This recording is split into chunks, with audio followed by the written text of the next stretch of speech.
민수기 2장. 여호와께서 모세와 아론에게 말씀하여 이르시되 이스라엘 자손은 각각 자기의 진영의 군기와 자기의 조상의 가문의 기호 곁에 진을 치되 회막을 향하여 사방으로 치라. 동방 해돋는 쪽에 진칠 자는 그 진영별로 유다의 진영의 군기에 속한 자라. 유다 자손의 지휘관은 암미나답의 아들 나손이요 그의 군대로 계수된 자가 74,600명이며 그 곁에 진칠 자는 이사갈 지파라. 이사갈 자손의 지휘관은 수알의 아들 느다넬이요 그의 군대로 계수된 자가 54,400명이라. 그리고 스불론 지파라. 스불론 자손의 지휘관은 헬론의 아들 엘리압이요 그의 군대로 계수된 자가 57,400명이니 유다 진영에 속한 군대로 계수된 군인의 총계는 186,400명이라. 그들은 제1대로 행진할지니라. 남쪽에는 르우벤 군대 진영의 군기가 있을 것이라. 르우벤 자손의 지휘관은 스데울의 아들 엘리수리요 그의 군대로 계수된 자가 46,500명이며 그 곁에 진칠 자는 시므온 지파라. 시므온 자손의 지휘관은 수리삿대의 아들 술루미엘이요 그의 군대로 계수된 자가 59,300명이며 또 갓 지파라. 갓 자손의 지휘관은 루엘의 아들 엘리아삽이요 그의 군대로 계수된 자가 45,650명이니 르우벤 진영에 속하여 계수된 군인의 총계는 151,450명이라.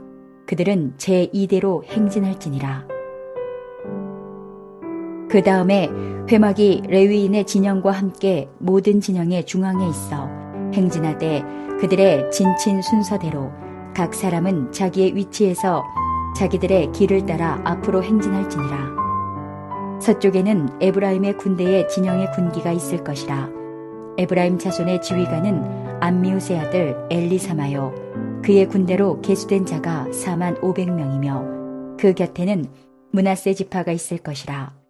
므낫세 자손의 지휘관은 브다술의 아들 가말리엘이요 그의 군대로 계수된 자가 32,200명이며 또 베냐민 지파라.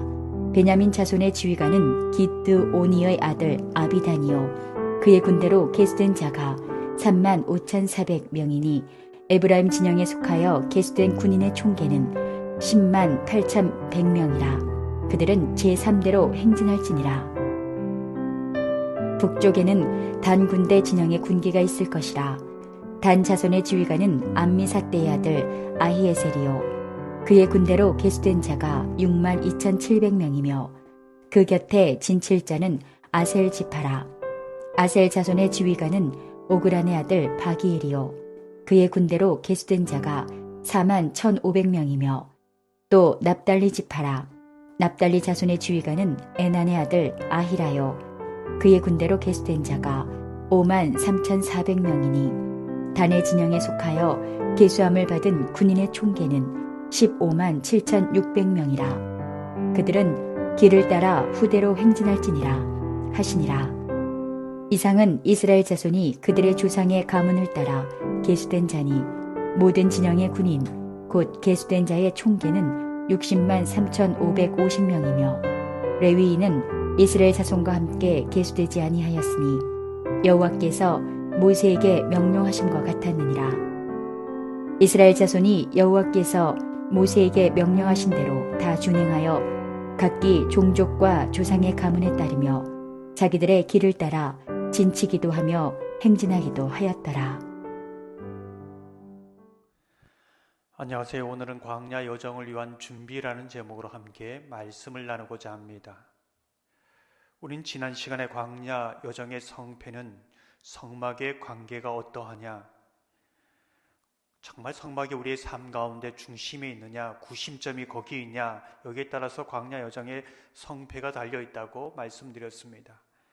오늘 본문을 보면 광야 여정을 위하여 성막을 중심으로 동서남북 군대를 배치하고 있는 모습을 보여주고 있습니다. 1절, 2절 말씀을 보면 다음과 같습니다. 여호와께서 모세와 아론에게 말씀하여 이르시되 이스라엘 자손은 각각 자기의 진영의 군기와 자기의 조상의 가문의 기후의 곁에 진을 치되 해막을 향하여 사방으로 치라. 오늘 모습을 보면 교회 공동체는 군대 조직이다. 영적 싸움을 하기 위해서 군대 조직을 갖추어서 진을 배치하고 있는 것이지요. 광야를 걸어가는 길이 탄탄대로가 아니라 수많은 적들과 싸워서 이겨가야 한다는 것이지요. 이 부분이 교회라는 것입니다. 특히 동서남북으로 진을 배치했다는 것은 사방으로 언제, 어느 때, 어느 방향으로 사탄이 공격할지 모른다는 것이지요. 다양하게 공격한다는 것입니다. 그러기에 동서남북 늘 끼어서 대비해야 한다는 것입니다. 방어해야 한다는 것이지요. 우리가 주목해서 보게 되는 것은 동서남북으로 진을 칠 때 어떤 사람을 배치하느냐, 잘 훈련된 군사라, 싸움에 잘하는 사람을 배치해야 한다는 것이지요. 4절을 보면 이렇게 말씀합니다. 그의 군대로 계수된 자가 74,600명이며 교회는 어떤 것인가? 한 분 한 분이 영적 군사로 훈련받는 곳이라는 것을 말해주고 있습니다. 영적 싸움을 위해서 양육받고 훈련받고 끼어서 싸움에서 이기는 자로 그렇게 세우는 것이지요.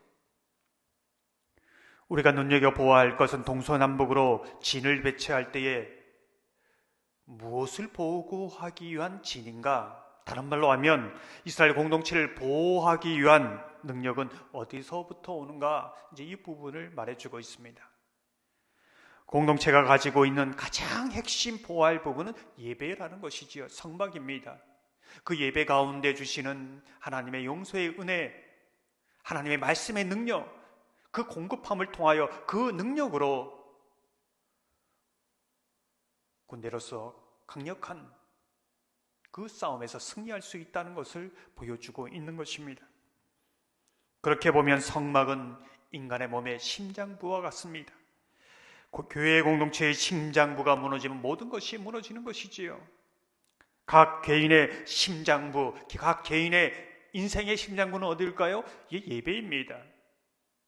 예배의 영역이 무너지면 인생에 막아낼 힘이 없습니다. 뚫고 나갈 능력이 없는 것이지요.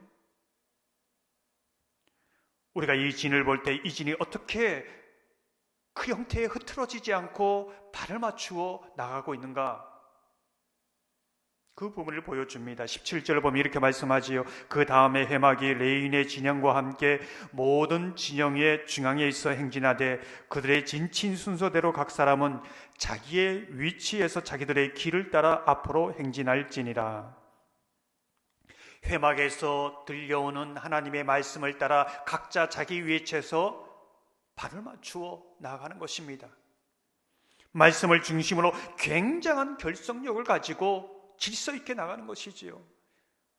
왜 나는 동쪽을 방어해야 합니까? 왜 저는 북쪽을 방어해야 합니까? 그렇게 말하지 않습니다. 각자의 위치에서, 하나님께서 정해진 위치에서 사명을 감당하는 것이지요. 어느 진이 무너지면 공동체가 흔들립니다. 타격을 입습니다. 그러므로 각 부서와 기관, 자기 위치에서 영적 싸움을 감당하고 그 위치에서 그 직분을 감당해야 한다는 것입니다. 하나님의 말씀의 중심으로 하나 되어 내부적으로 결속되어 영적 싸움을 감당할 때 이 마지막 때 복음의 사명을 감당할 수 있다는 것입니다. 사랑하는 성도 여러분, 광야의 여정이 영적 싸움인데 작전 중앙계가 영적으로 무장한 그러한 군대 조직이 되기를 소망합니다. 각 사람이 하나님의 군사로 잘 훈련받아 서로 말씀으로 하나 되어서 각자 맡은 자리에서 적을 막아내고 사명을 감당해가는 주님의 사람들이 다 되시기를 주님의 이름으로 축원합니다.